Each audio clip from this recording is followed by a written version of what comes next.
নাজমুল হক প্রধান, আপনার মন্তব্য শুনতে চাই। আমরা দেখছি যে ভারতের কোনো বিশ্লেষক এটাকে খুব একটা ভালোভাবে দেখছেন না, আবার এই সফরকে মানে একরকম হুমকি হিসেবেও দেখছেন। কিন্তু আপনি জানেন যে আমরা দেখলাম যুক্তরাষ্ট্রের সাথে চুক্তি হলো এবং এখন চীনে গেছেন, চীনের সাথে চুক্তি হবে, তার আগে মালয়েশিয়ার সাথে কিছু চুক্তির কথা আমরা শুনছি। সেই জায়গা থেকে সরকারের যে পররাষ্ট্রনীতি এবং তিনি প্রধানমন্ত্রী ফিরে আসার পর আমরা শুনতে পাচ্ছি এরপরে তিনি ভারতও সফর করবেন এবং জাপান সফরের কথাও শোনা যাচ্ছে। আপনি কিভাবে দেখছেন এই পররাষ্ট্রনীতিকে? ধন্যবাদ আপনাকে, ধন্যবাদ সহ আলোচক বৃন্দকে। বিষয়টা হচ্ছে যে আমার দেশ আমার দেশের প্রয়োজনে প্রায়োরিটি বেসিসে, তাই না, এইগুলি সফর করবে, চুক্তি করবে, এটা নর্মাল একটা প্রক্রিয়া একটা দেশের।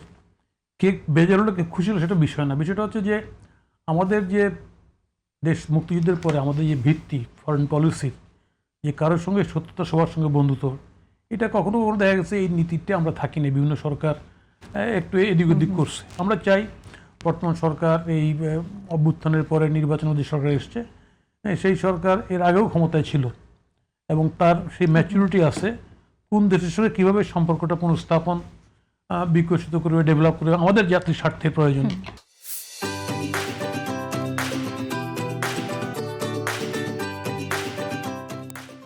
এবং সেই হিসেবে আমি মনে করি যে সরকার সঠিক পদক্ষেপ নিয়েছে। কেউ অখুশি হতে পারে যে আমার এখানটা আগে আসলো না কেন, এটা কোনো বিষয় না। বিষয়টা হচ্ছে যে আজকে আমাদের মালয়েশিয়া একটা ইতিমধ্যে বলা হয়েছে, এই জায়গায় মালয়েশিয়া প্রচুর বাংলাদেশি আছেন, প্রচুর বাংলাদেশি ইল্লিগালি আমাদের আদম ব্যবসা যারা করেন, ব্যবসা হিসেবে তারা অনেক খারাপ কাজ করেন আমরা জানি।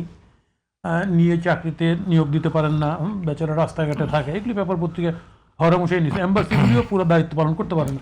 সেই ক্ষেত্রে এই প্রথম গিয়ে এই বিষয়গুলি আমি চাই এমনভাবে সলভ হোক যাতে আমাদের মালয়েশিয়ার শ্রমবাজার নিয়ে আমাদের আর কোনো বিতর্ক না থাকে। বিশ্বাস বর্তমান প্রধানমন্ত্রী সেটা করবেন এবং চায় না, গোটা বিশ্বে চায় না এখন একটা কী বলা যায়, এটা পরাশক্তি, আমরা অস্বীকার করে লাভ নাই।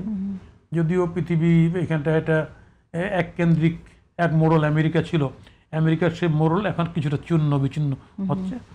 সেই সময় চায়নার সঙ্গে বাংলাদেশের আগের থেকেই সব সরকারের আমল থেকে চায়নার সঙ্গে আমাদের মারাত্মক বৈষয়িক সম্পর্ক বিদ্যমান, ব্যবসা বাণিজ্য, তাই না, ইভেন কি আদাটা পর্যন্ত চায়নার থেকে এনে খেতে হচ্ছে আমাদেরকে এই এখনও বাজারে।